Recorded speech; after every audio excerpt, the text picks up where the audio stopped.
2 years prior to the events of the French Revolution, harsh winters of the 1780s hindered the country's ability to produce bread for the common people. The peasant class relied on bread as their main source of nourishment other than water. This famine left much of France hungry and angry towards their nobility. These actions thus begun les émeutes de la pain, the riots of the bread. Oh my Regina, what should we do? The women are furious and will surely kill us if they have the chance. Je ne sais pas, my husband. Our monarchy is falling. Eveline, let the other Parisians leave to Versailles. You have no need to get involved in such a stupid cause. Javert, Lafayette, I need the croissants and les baguettes for the family. We need to do something now. We all hate the king so and the valet too. Be careful.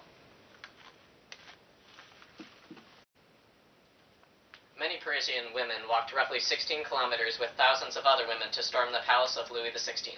They broke in, taking capture of Louis and Mary, and eventually brought them to Paris with weapons and bread for the other people.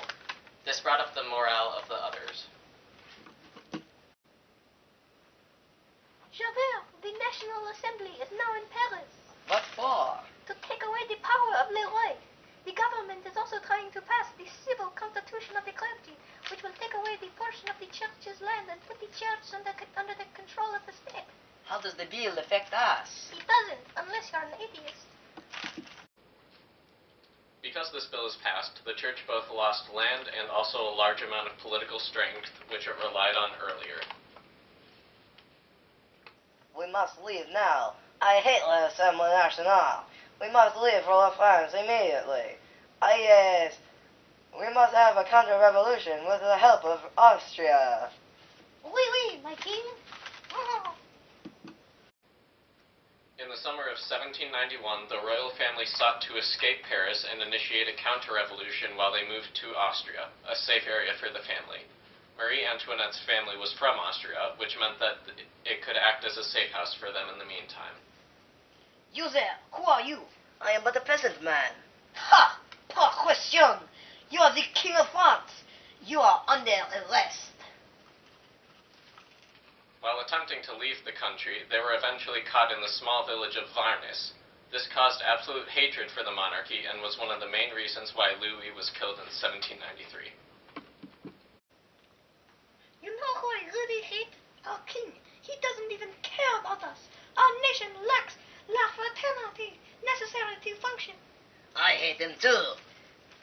Yay! Mutual hatred for authority. The Declaration of Pillnitz has been signed. Austria and Prussia have agreed to intervene to help Louis in case he is put in danger. This adds more fuel to the fire of revolution. We shall be safe now that we have the help of Austria and Prussia. Now nothing can hurt us. Louis could not have been more wrong. Later he would be forced to agree to a constitutional monarchy and would lose almost all of his power. Well, this is just great. What happened?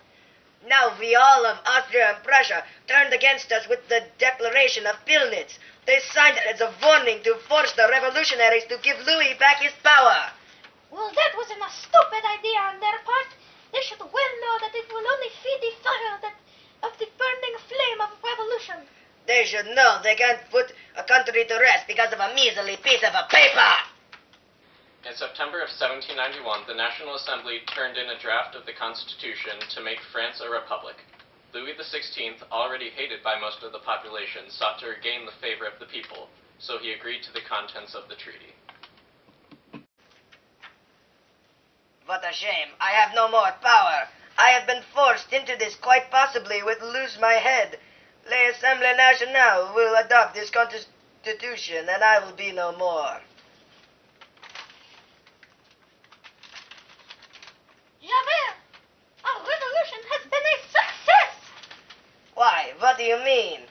France is now a constitutional monarchy. Well, what does that mean? I don't really know. It just means that we are free.